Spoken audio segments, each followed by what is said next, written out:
Still learning my way around this. Okay, this is a quote from Deepak. It's an interesting one. Evolution doesn't simply, this is from your book with Mlodinow. Evolution doesn't simply scramble old ingredients into new forms, nor does it just turn small clumps of matter into bigger clumps.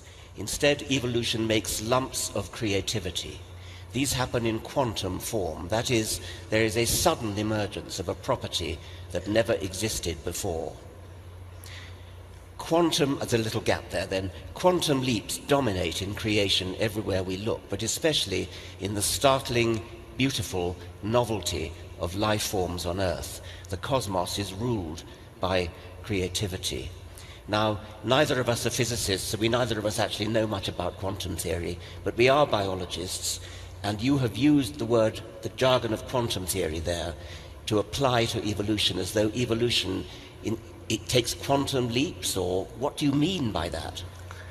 The emergence of language, for example, from no language at all, is a quantum leap. Okay, the emergence of organisms, the transition of organisms where you do not actually see continuity, is a quantum leap.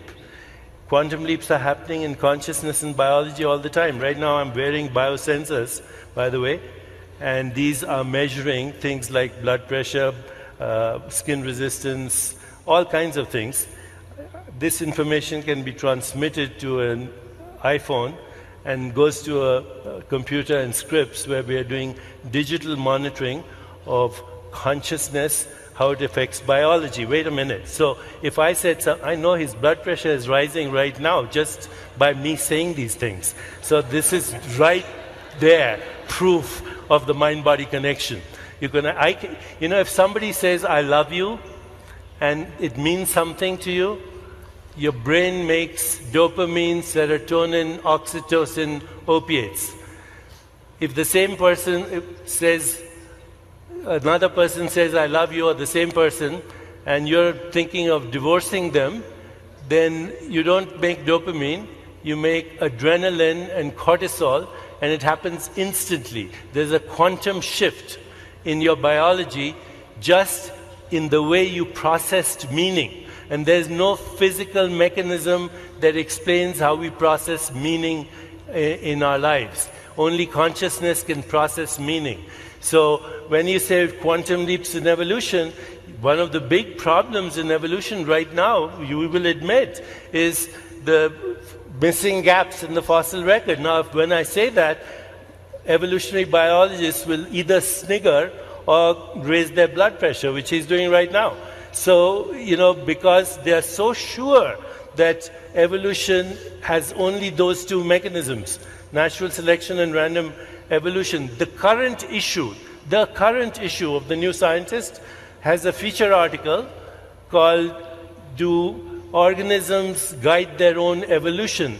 And it talks about how phenotypes might drive the genetic expression, how use-dependent activation of genes will reinforce even the propagation of those genes through natural selection.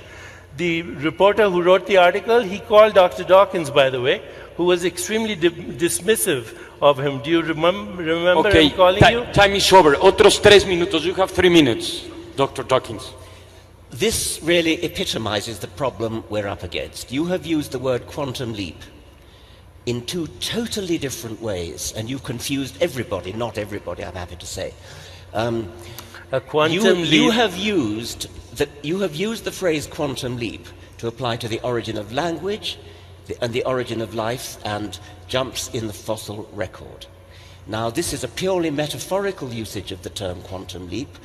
All you're using it for is a change that's occurred in the world for which we have as yet no explanation. A change. May I finish, please?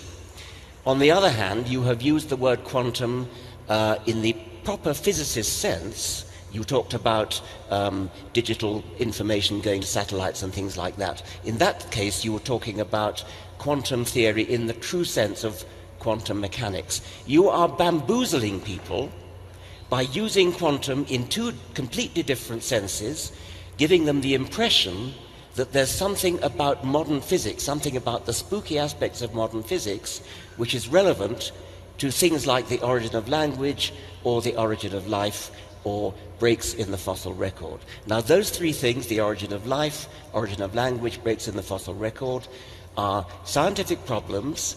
To the extent that we don't yet have the answer to them, we're still working on them. They have nothing whatsoever to do with quantum in the 1 second. physicist's We sense. have 1 30 minutes. You still have 1 30 seconds.